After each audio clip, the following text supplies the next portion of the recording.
नमस्कार दोस्तों, मैं डॉक्टर सीपी शाक्य आप सभी का बहुत-बहुत स्वागत करता हूं मेरे यूट्यूब चैनल में। दोस्तों आज हम बात करेंगे श्वसन तंत्र की बहुत ही कॉमन हेल्थ प्रॉब्लम है साइनोसाइटिस के बारे में, जिसे साइनस की समस्या भी कहते हैं। ये समस्या बच्चों को, बुजुर्गों को, बड़ों को, सभी को समान रूप से प्रभावित करती है। तो आज के डिटेल डिस्कशन में साइनोसाइटिस को लेकर के जो भी आपके प्रश्न होंगे, सवाल होंगे, उनके जवाब आपको मिलने वाले हैं। तो वीडियो आपका बहुत ही महत्वपूर्ण है, इसको आप ज़रूर देखें। वो कौन से सवाल हैं जिनके जवाब आपको मिलेंगे, जैसे कि साइनोसाइटिस क्या होता है, यह क्यों होता है, यानी कि कारणों को हम समझेंगे। इसमें कौन-कौन से लक्षण डेवलप होते हैं, यानी कि साइन एंड सिम्पटम्स को समझेंगे। क्या साइनोसाइटिस का परमानेंट इलाज संभव है, इसे जानेंगे। और वो कौन-कौन सी होम्योपैथिक मेडिसिन्स हैं, जिनके प्रॉपर सेवन से इस समस्या को बहुत ही इफ़ेक्टिव तरीके से बिना किसी साइड इफ़ेक्ट के ठीक किया जा सकता है। इसके बाद हम बचाव और सावधानियाँ पक्ष पर भी हम बात करेंगे। तो दोस्तों ये वीडियो आपके लिए बहुत ही ज़्यादा उपयोगी और ज्ञानवर्धक साबित होने वाला है। इसे आप अंत तक ज़रूर देखें और जनहित में से ज़्यादा शेयर करें। और दे और यदि आपने मेरे चैनल को सब्सक्राइब नहीं किया है तो चैनल को सब्सक्राइब कर लें, ताकि जो भी वीडियो मैं डालूँ आप तक अवश्य पहुँच सके। तो अब चलते हैं, शुरू करते हैं। साइनोसाइटिस की समस्या को समझने से पहले हम ये समझें कि साइनस क्या होते हैं। तो जो बोनी स्ट्रक्चर है हमारे चेहरे का, हमारी जो स्कल बोन है, जो चेहरे का बोनी स्ट्रक्चर है, जैसे कि आपका ये आपका फोरहेड है, ये नेज़ल बोन है, ये आपकी चीक बोन है। तो इस बोनी स्ट्रक्चर में अंदर की ओर इसमें कैविटीज़ होते हैं, खाली स्पेस होते हैं, उनको हम साइनस कहते हैं। ये 4 जोड़ी में होते हैं। जैसे आपका फोरहेड है, वहाँ पे फ्रंटल साइनस होता है, जो चीक बोन है वहाँ पे मैक्सिलरी साइनस होता है, और नेज़ल बोन पर एथमॉइड और स्फिनॉइड साइनस होते हैं। ये 4 जोड़े में होते हैं। और साइनस के यानी कि जो अंदर सीलिया होते हैं और लगातार म्यूकस बनता रहता है, और वो म्यूकस नेज़ल पैसेज की तरफ जाता है और नेज़ल पैसेज को क्लीन रखता है, ताकि वहाँ पे कोई इन्फेक्शन डेवलप ना हो पाए। बट जब साइनस में बैक्टीरिया, वायरस या फंगस साइनस की जो आंतरिक सतह होती है, जो आंतरिक टिश्यू लाइनिंग होती है, उसको जब ये इन्फेक्टेड कर देते हैं, तो इन्फेक्शन, इन्फ्लामेशन और स्वेलिंग की जो कंडीशन होती है, उसको हम साइनोसाइटिस कहते हैं। इसके अन्य नामों के तौर पर हम देखें तो राइनोसाइनोसाइटिस भी कहते हैं, और साइनस का इन्फेक्शन भी कहते हैं। अब हम समझते हैं कि साइनोसाइटिस क्यों होता है। तो इसका पहला जो रीज़न है, कारण है, जो साइनस होते हैं इसमें सीलिया होते हैं, स्मॉल हेयर्स होते हैं, जो क्या करते हैं कि साइनस के अंदर जो म्यूकस बनता है उसको नेज़ल पैसेज की ओर लगातार ड्रेन आउट करते हैं, मूव आउट करते हैं। जब किन्हीं मेडिकल कंडीशन के कारण ये सीलिया प्रॉपर वर्क नहीं कर पाते हैं, तो जो म्यूकस है वो साइनस के अंदर कलेक्ट होने लगता है, भरने लगता है, और इसमें इन्फेक्शन डेवलप होने लगता है और साइनोसाइटिस की समस्या हो जाती है।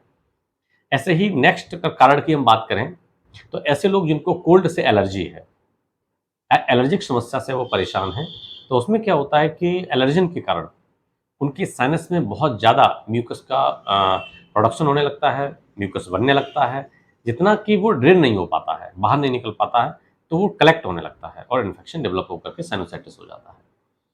नेक्स्ट में अगर हम बात करें तो जो रीजन है, यदि किसी को नेज़ल पॉलिप है या नेज़ल वॉन स्पुर है, या नेज़ल जो वॉन है उसमें डेविएशन है, यानी कि डीएनएस की समस्या है, deviated nasal septum, nasal polyp या नेज़ल बोन स्पोर। इसके कारण क्या होता है कि साइनस की जो ओपनिंग्स हैं वो या तो नैरो हो जाती हैं या ब्लॉक हो जाती हैं, और जो म्यूकस अंदर जो साइनस में बन रहा है वो पूरी तरीके से बाहर नहीं निकल पाता है, कलेक्ट होने लगता है। इसके कारण साइनोसाइटिस हो जाता है। नेक्स्ट में अगर हम बात करें तो जब बैक्टीरिया, वायरस या फंगस के कारण इन्फेक्शन हो जाता है तो साइनोसाइटिस हो जाता है। तो ये 4 कारणों को हमने समझा। अब हम समझते हैं कि साइनोसाइटिस कितने प्रकार का होता है। यदि हम ड्यूरेशन, इन्फेक्शन की ड्यूरेशन के आधार पर इसको हम एक्यूट साइनोसाइटिस कह सकते हैं। जैसे कि किसी को इन्फेक्शन हुआ और 4 सप्ताह से पहले ही ठीक हो गया, तो इसको हम एक्यूट साइनोसाइटिस कहेंगे। ये सामान्यतया वायरल इन्फेक्शन होता है, जो कॉमन कोल्ड का वायरस होता है, इसी इसके लिए जिम्मेदार होता है।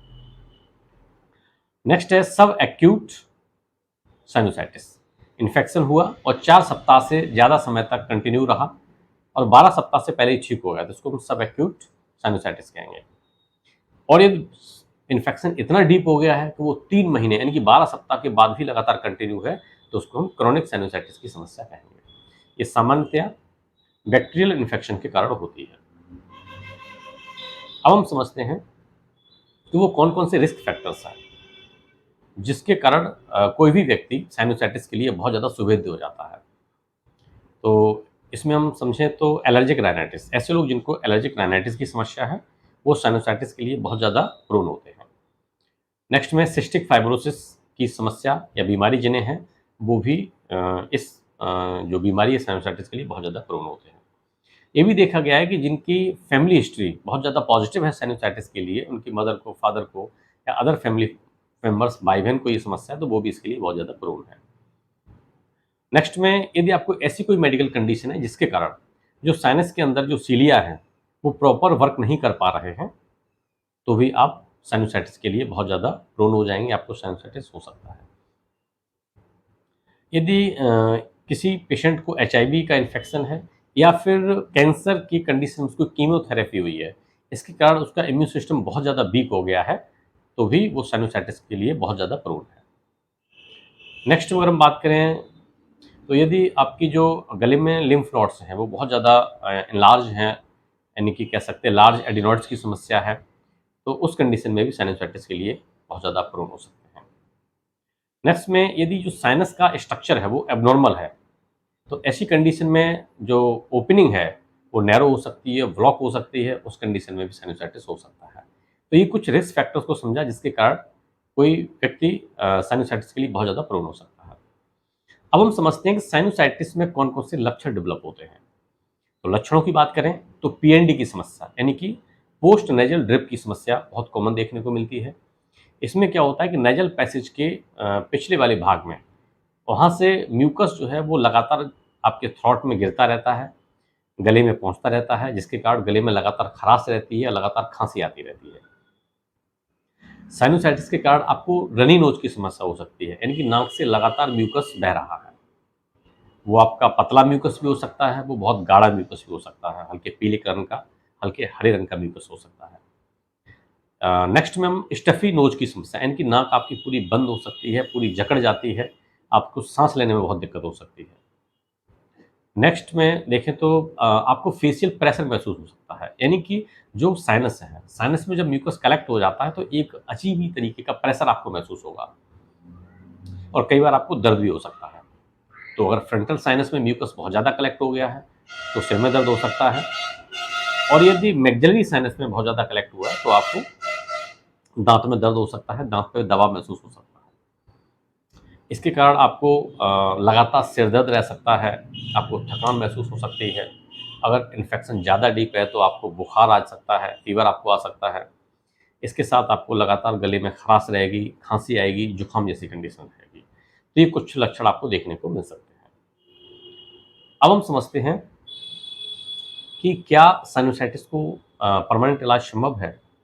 तो हाँ, साइनोसाइटिस को हम जड़ से खत्म कर सकते हैं और ये होम्योपैथिक मेडिसिन से संभव है।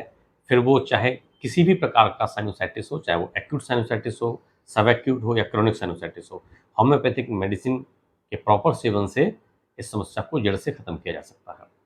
तो इसमें हमारी पहली मेडिसिन है कालीवाई-क्रोम। कालीवाई-क्रोम साइनोसाइटिस की बहुत ही अच्छी, बहुत ही टॉप ग्रेड मेडिसिन मानी जाती है। यदि आपको साइनोसाइटिस के साथ में पीएनडी की समस्या है, पोस्ट नेजल ड्रिप की समस्या है और आप देखते हैं कि जो म्यूकस आता है वो हल्के पीले रंग का है, तो आपके लिए बहुत ही रामबाण औषधि साबित होने वाली है। और इसमें अगर आपको रूट ऑफ नोज़ पर आपको प्रेशर महसूस होता है, ये भी इसका एक महत्वपूर्ण सिम्पटम है, तो आप कालीवाई-क्रोम 30 की सुबह, दोपहर, शाम 4-4 बूंदें आप क्लीन टंग पर लें, आपको निश्चित ही फ़ायदा होगा। नेक्स्ट मेडिसिन है पल्सिट्ला। पल्सिट्ला साइनोसाइटिस की बहुत अच्छी मेडिसिन मानी जाती है, विशेष तौर पर यदि फ्रंटल साइनस में इन्फेक्शन है, फ्रंटल साइनोसाइटिस है या मैक्सिलरी साइनोसाइटिस है, और आप देखते हैं कि नाक में एकदम बहुत ही गाढ़ा-गाढ़ा, हल्के पीले रंग का, हल्के हरे रंग का म्यूकस पूरा भरा रहता है, नाक एकदम जाम रहती है। और आप ये भी देखते हैं कि जब आप कमरे के अंदर होते हैं तो समस्या बहुत बढ़ जाती है, और जैसे ही आप खुली हवा में जाते हैं तो नाक एकदम क्लियर होने लगती है। अगर ये सिम्पटम है तो आपके लिए पल्सिट्रा एकदम बहुत ही टॉप ग्रेड मेडिसिन साबित होगी। इसकी आप सुबह, दोपहर, शाम 30 पोटेंसी में 4-4 बूंदें क्लीन टंग पर आप ले सकते हैं। नेक्स्ट मेडिसिन है लेमना माइनर।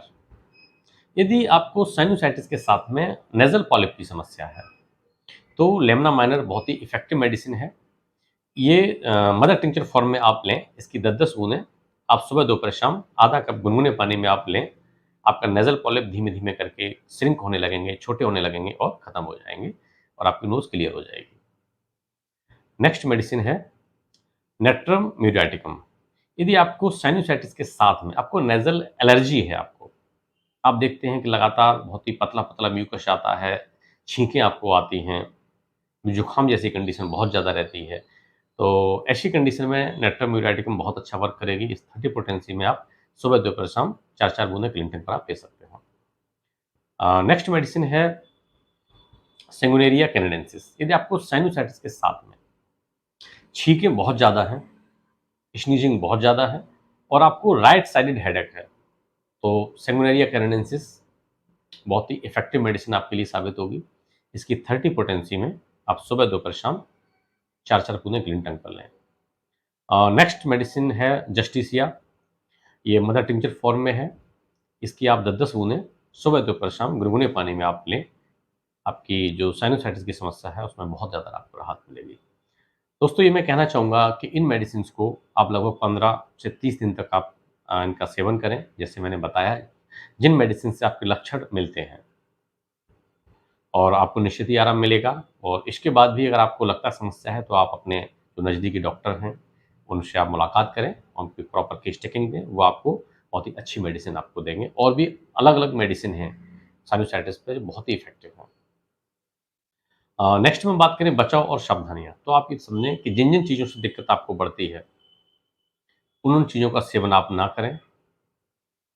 गुनगुना पानी पिएँ, ठंडा पानी, ठंडी और जो कोल्ड ड्रिंक हैं, जो भी फ्रिज के सामान हैं, यानी कि रेफ्रिजरेटर के जो भी फूड मटेरियल्स हैं, उनको आप ना लें। दवाओं का प्रॉपर सेवन करें।